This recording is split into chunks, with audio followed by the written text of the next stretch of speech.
Bienvenidos a Noticias Argentinas, el canal para informarte en 5 minutos. Suscríbete a nuestro canal, es gratis y nos ayuda mucho. Histórico. La justicia apoya a los jubilados. Bienvenidos a Noticias Argentinas. Hoy vamos a hablar sobre los diferentes fallos de la justicia federal que están exigiendo un cambio en las jubilaciones y pensiones, al tiempo que sigue obligando al ANSES a pagar sentencias. Para ello vamos a escuchar al abogado previsionalista Adrián Frasino y su equipo, y también en este caso al experimentado ex juez en Seguridad Social, doctor Luis Herrero. Otra Cámara Federal a favor de los jubilados.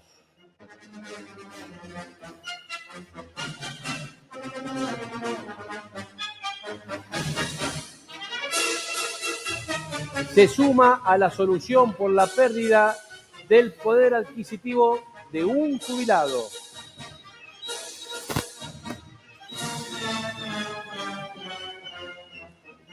Bueno, qué bueno esto, ¿no? Realmente se siguen sumando voces. Yo creo que lo más importante no es solamente que en estos fallos se reconoce la pérdida, sino que se da la solución. Claro. Porque esto es como, viste, ver un accidente acostado en la ruta, así, tuve un accidente, sí, está bien, pero dame la solución, llévame a algún lugar. Llévame al hospital. Claro, decime qué es lo que me tienen que dar. Bueno, en este caso, todo lo que es el interior del país ya está reconociendo no solamente la pérdida, sino que da la solución, que es compensar por inflación. Es devolverle a los jubilados el poder adquisitivo compensando por inflación. Y aparte, fíjate que las soluciones empiezan a girar en torno del mismo tema. Vamos a poner el tema a la gente para que la gente entienda de qué estamos hablando, si no hacemos microclima, ¿no? Ustedes saben que los jubilados, que nosotros venimos diciendo sábado tras sábado, semana tras semana, año tras año, que los jubilados, el problema más grande que tienen por la guita que cobran es que la jubilación se les deshizo con la inflación. Si nosotros hoy tendríamos que hablar de una jubilación mínima, tendríamos que estar hablando de una jubilación mínima de 600, 700 lucas. Y estaríamos hablando de la crisis que tienen los jubilados. El Estado argentino, desde el año 2017, digámosle más o menos desde ahí, se la agarró y empezó a quitarle a los jubilados un 21%. Después vino Alberto Fernández, hizo un desastre con los jubilados, le sacó muchísimo dinero. Y este gobierno, cuando la fórmula empezó a tomar, digamos, cuando empezaba a devolverle lo que había perdido, dijeron, no, esto es una injusticia, va por la inflación, entonces no dejaron recuperar a la ley de movilidad. Ante esto, muchos jubilados que nosotros representamos a montonazo, van a la justicia y van en los distintos fueros de acuerdo a donde vivan y bueno, el domicilio del abogado. La jurisdicción. La jurisdicción. Entonces, se presentan y dicen, mira, yo cobraba, estoy sintiendo, se lo traduzco en castellano, yo estoy sintiendo que estoy cobrando mucho menos de lo que debía cobrar, no me han aumentado como me aumentaron la inflación. Y eso hace que yo pueda comprar menos litro de leche, menos kilo de pan, menos kilo de carne, que me alcance menos para pagar el alquiler. Bueno, y eso es producto de la inflación. El primero fue Mendoza. El primero fue Mendoza en el 2024. Sí, el año pasado. Octubre 2024. Y Caso después, Cortés. Ahí está, el caso Cortés. Y después empezaron a sumar otras que las vamos a ir viendo, las cámaras que se subieron. Y ahora se suma otra más, que es la Cámara de Resistencia. Pero lo más importante, que en los mismos fallos sientan la misma jurisprudencia que nosotros venimos marcando acá. Que de hecho, todos los casos que vamos a citar acá, son los casos que se citaron, que venimos diciendo, último momento se sumó la de Salta, último momento se sumó la de Mar del Plata. Bueno, los mismos fallos referencian a estas cosas que están pasando. Entonces, es como que hoy vos tenés la mayoría de las cámaras federales que van en este sentido. Poneme la primera placa, vamos. Entonces, estas son los fallos que se vienen dando. El primero fue la Cámara de Mendoza, en noviembre del 24. Después fue la Cámara Federal de Mar del Plata, en abril del 25. Después fue la de Salta, que la de Salta es un fallo que yo le recomiendo a mis colegas que lo miren, porque hay una tabla comparativa que es muy buena, que dice cuánto tendrían que aumentar las jubilaciones en función de varios índices y termina eligiendo el índice de la inflación. Pasame a la próxima. Después se sumó, vamos a la próxima, ahí estamos. Y estamos, no, para el otro lado. Ahí está. Después se suma la Cámara Federal de Córdoba. Algarve. Ahí está, Algarve. Después se suma, vuelve a sumar la de Mendoza. Después la Cámara Federal de Tucumán. Tula, exactamente. El doctor la tiene, pero como atada al pie. Como Messi, viste, que la va llevando despacito. Y vamos a la próxima. Y después, finalmente, la Cámara Federal de Resistencia. Esto pasó esta semana. El caso Vega Miriam del Carmen contra ANSES sobre reajustes. Hace mención al artículo 14b de la Constitución, que ni más ni menos que dice que las jubilaciones deben ser móviles. No es tan difícil. Jubilaciones y pensiones móviles. Claro. Y al decreto, hace referencia al decreto 274 del 2024. Ustedes dirán, ¿qué es el decreto 20? Bueno, este decreto es un decreto que hizo Javier Milei, el presidente, que es muy, muy parecido en sus fundamentos al decreto que hizo Alberto Fernández, que motivó la suspensión de la ley de movilidad anterior. La diferencia es que el de Alberto Fernández ofreció una solución peor, y yo creo que fue la única solución justa con los jubilados del oficialismo, ¿no? Y bueno, claro, porque ahí después no terminó siendo justa, pero el principio estaba bien. Claro. Vamos a la próxima.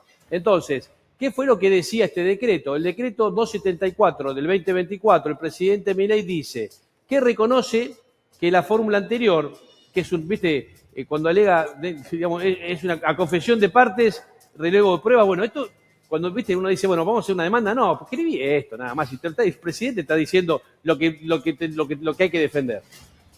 Que la fórmula no cubría el riesgo inflacionario, se está diciendo el presidente.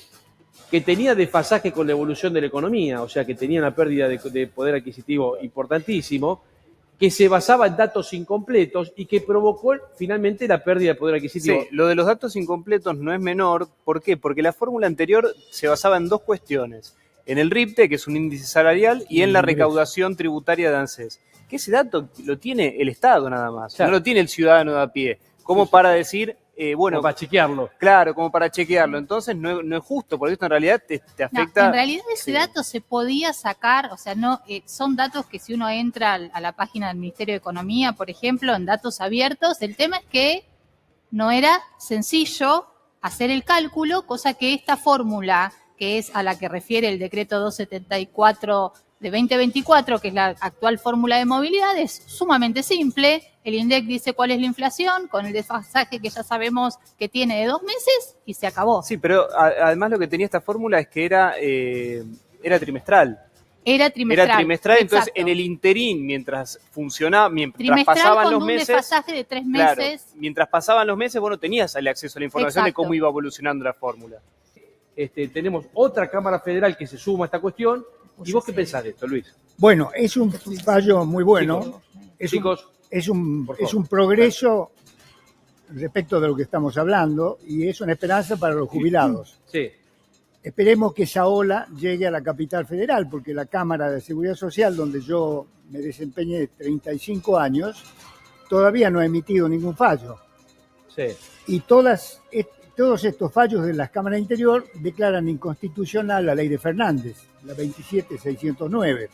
Pero pará, ni en primera ni en segunda instancia. Sí, primera y segunda instancia. Las cámaras confirman en general... No, pero lo que te quiero decir, que de la capital federal nadie se pronunció ni de primera ni de segunda instancia. Exactamente, sí, claro, es completo. Lo mismo. Es un tema vinculado con el fallo Pedraza de la Corte, sí, que disgregó la competencia en materia de seguridad social, atribuyéndole a las cámaras federales competencia previsional, lo cual es muy polémico porque rompió la especialidad del fuero, claro, y también la imposibilidad de que haya fallos plenarios cuando hay contradicción entre las salas. Claro. Es el único fuero que carece de esa la verdad, Luis, facultad. Mejor, porque la verdad que si es para esto, porque antes vos tenías tres salas que fallaban para un lado o para el otro, ahora tenés tres salas que se callan, entonces por lo menos sí que abren las demás, ¿no? Eso es lo que pone límites a mi crítica al fallo Pedraza. Claro. Y es muy largo pensar,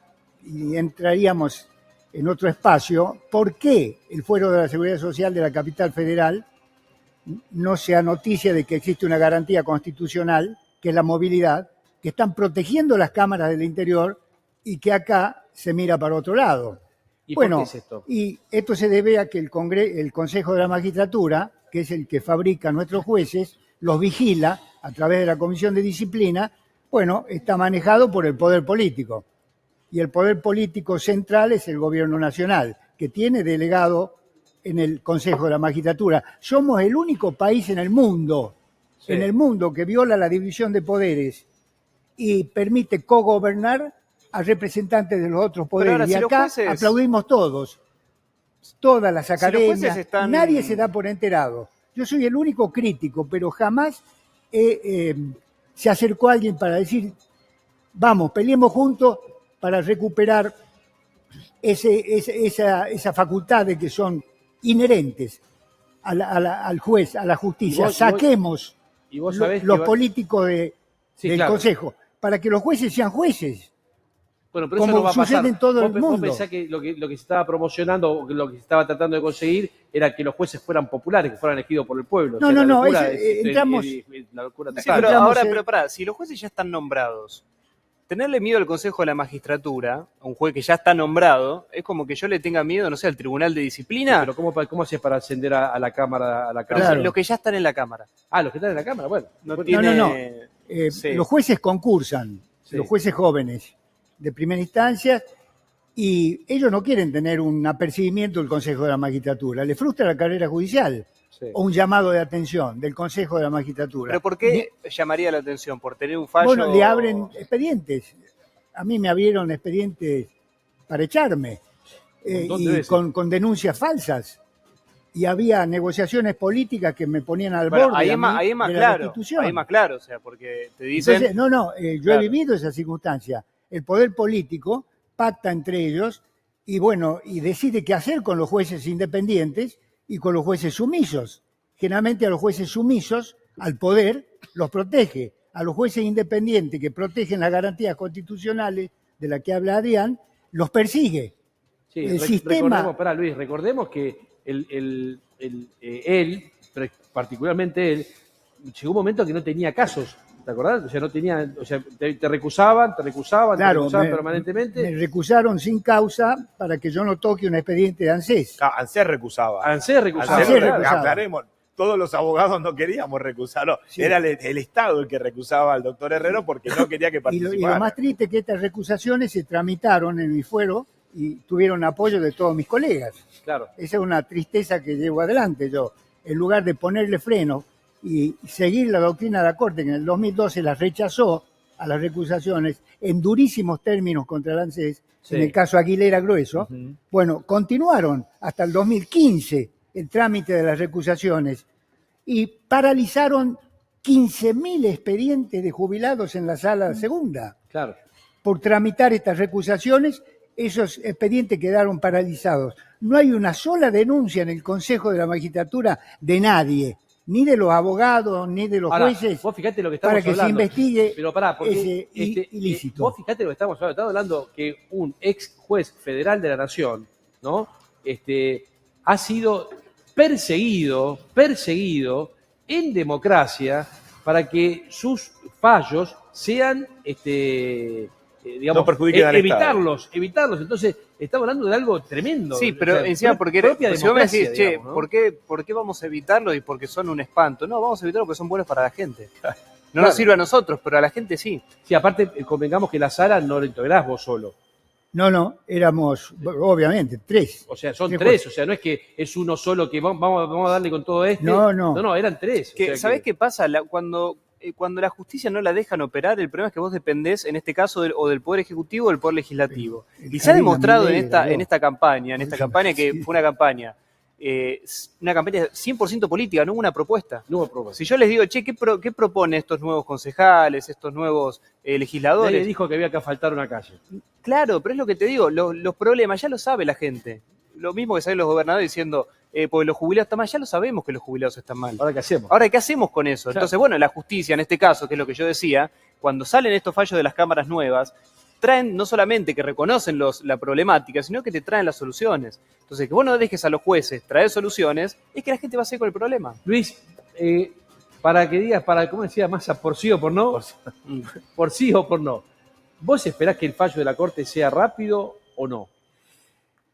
¿Por sí o por no? Yo espero que la Corte tenga No querés decir sí, sí o representación. no. El doctor es independiente. Bueno, no está Dale. bien, pero la Corte tiene que tener representación del derecho social. Sí, claro. Acá solo habla el derecho penal, el derecho civil, el derecho constitucional. Y el derecho social, el 70% del presupuesto va a seguridad social. Y no tiene representación el derecho social en la Corte Suprema.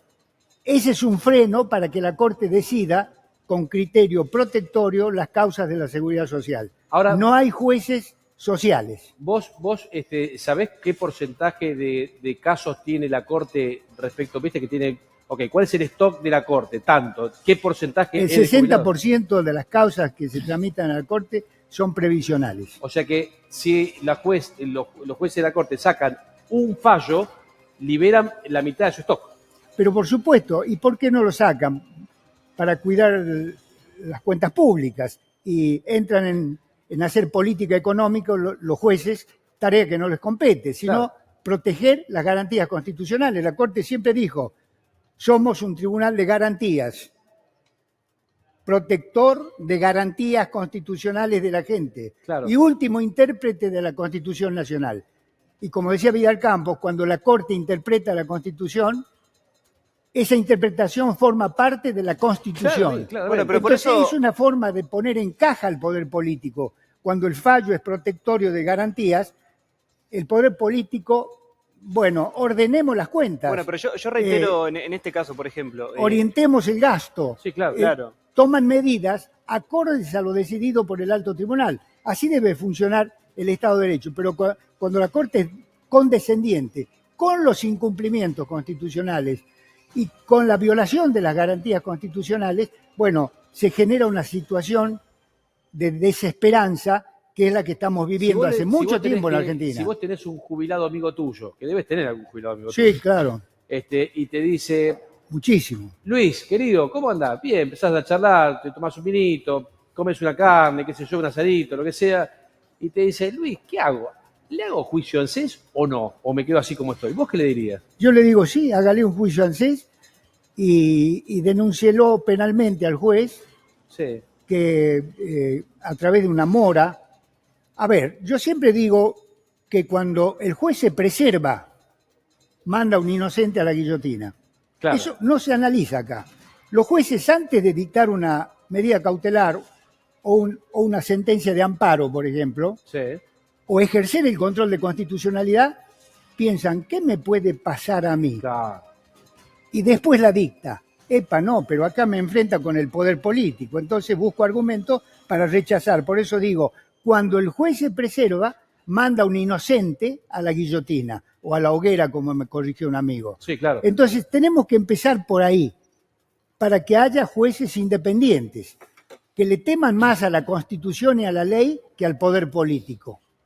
Pero con este Consejo de la Magistratura, copado por el poder político, es imposible que logremos ese objetivo. Ahora, pero eso en el caso de los tribunales de primera y segunda instancia. Ahora, en el caso de la Corte Suprema, una cuestión que, de vuelta, ¿viste? Yo hay cosas que no comprendo. Sí.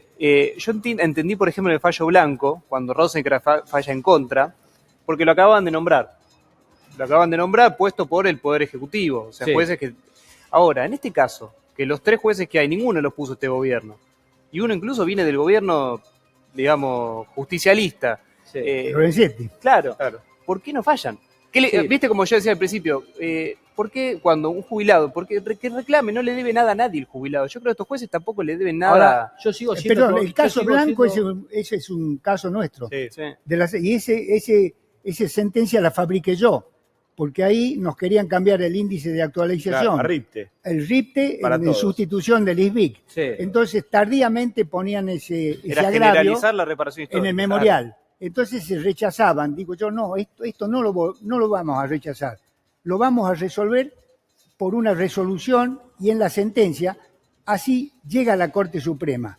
Y llegó a la Corte Suprema y es el caso Blanco. Que la Corte confirmó el ISBIC y rechazó la petición de ANSES en la época de Macri de sustituirlo por el RIPTE, que era un módulo que actualizaba en menor medida que tenía, los saberes. que digamos que eso venía de la reparación histórica. reparación ¿no? histórica, y claro. que no, bueno, Claro. ya que les afanamos, metemos. Ahora, yo te sigo siendo el del asado, ¿no? Vos decís, bueno, ok. Entonces digo, bueno, Luis, entonces hago juicio.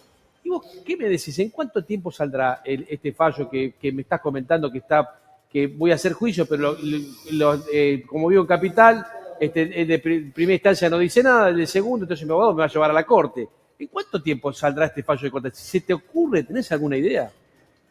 Estamos en la fallo? especulación, ¿Qué fallo, ¿no? perdón? ¿Qué el fallo? fallo que le dé la movilidad a los jubilados que corresponde, ¿no? bueno, El Badaro, digamos, para decir. Creo que mientras tenga una Secretaría Previsional como la que tiene la Corte Suprema, donde los que elaboran los proyectos están muy lejos de representar al derecho social, a la seguridad social, y mientras esté integrado por jueces que no tienen la menor vinculación con el derecho de la seguridad social, como son los 3 jueces actuales, el que debería actuar mejor sería Lorenzetti, que tiene claro. más historia, pero Lorenzetti es el que pactaba con Bossio para demorar las causas. Por ejemplo, una de ellas fue Bossio era la del el director defensor del del CEN, pueblo ¿no? de la Nación, que Sí. acaba de fallar después de 17 años de tenerla cajoneada. Claro. Y que la las inició medidas... Mondino. ¿Eh? Mondino. La Mondino la ¿De qué comenzó estamos en el hablando? 2008. Defensor de la tercera edad de Mondino. Sí, Sí, claro. que renunció en el 2009. Y las medidas cautelares que nosotros dictamos e intimando al ANSES, al director ejecutivo, para que cumpla Badaro en el plazo de 30 días, bajo apercibimiento de una multa de AS30 personal, lo que Muy bien. llevó a que casi me echan de la justicia. Bueno, eso fue a la Corte Suprema, apelado. Lo que ¿Qué me llevó resolvió la casi Corte? que me rasquen de la Sí, justicia, claro. es tremendo. Dale. Fue a la Corte Suprema. Y en Sí. el caso Márquez, Alfredo, la Corte Suprema, en agosto del 2014, se inhibieron, se excusaron Lorenzetti y Maqueda, pícaros, y quedaron los otros jueces, 2 de los cuales se murieron al año siguiente y después Hayton renunció. La revocaron a la cautelar, esta cautelar Sí. que mandaba a cumplir el fallo de la propia Corte, no un fallo nuestro, sino de la Corte, la revocó. ¿Con qué argumento? Con que no se había acreditado el peligro en la demora.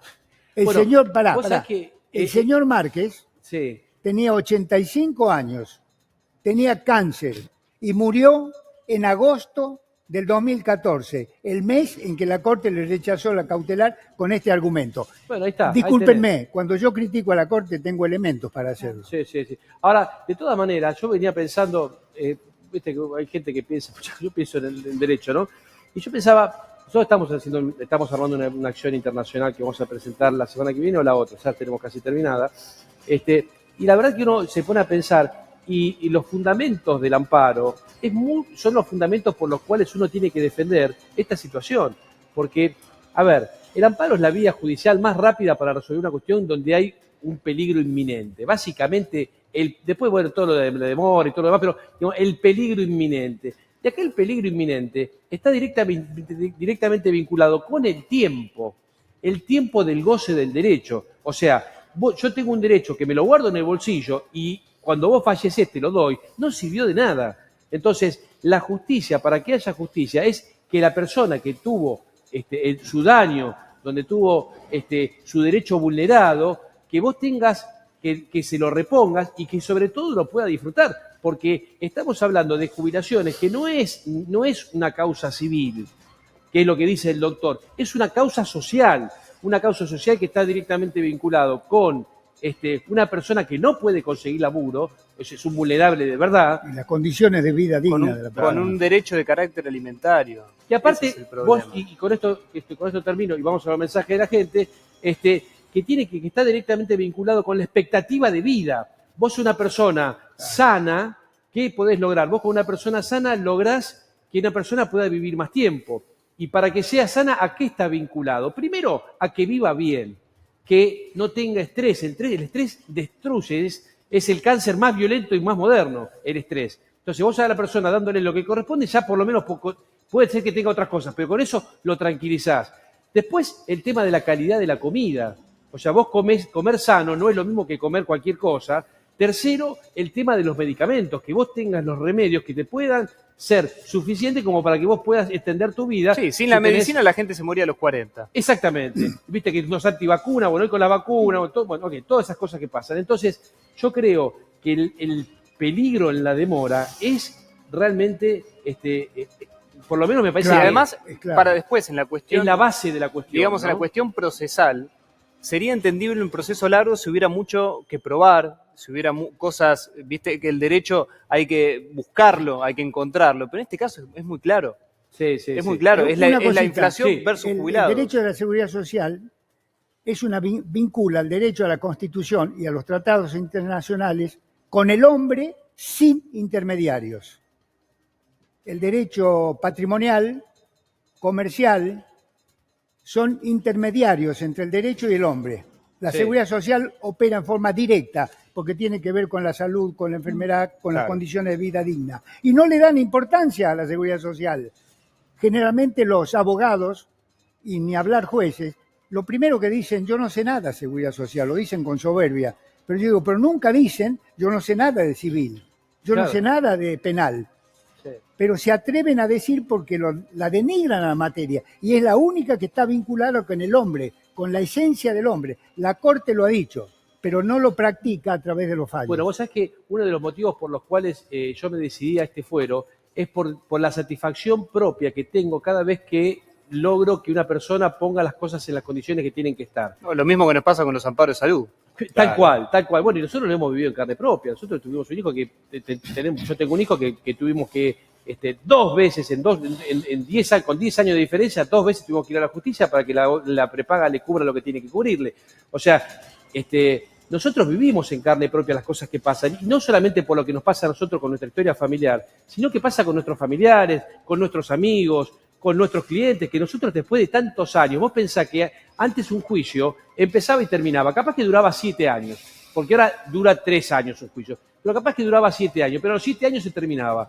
Hoy haces un juicio que agarrás un juicio de los del 2017, 2016, 2015, y los seguís teniendo de cliente y después de 10 años, le seguís haciendo ejecución tras ejecución, porque ganaste el juicio, ANSES no le paga, vos le sacás la plata de ANSES a través de una ejecución, pero ¿qué pasa? Vos decís, bueno, ahora ANSES, listo, ya terminó. No, ANSES te dice, yo no sigo desconociendo la sentencia, pero tenés que hacer otra ejecución de sentencia. No, y todos los años solucionaste tenés que- Badario y el IF, que cubriste 10 años y ahora tenés que solucionarle al cliente 10 años más. Claro, y esto está Después vienen pendiente. clientes que me dicen, yo cuando te conocí eras muy chiquito, claro, pues me conocían hace 10 años. La justicia sigue obligando a ANSES a pagar.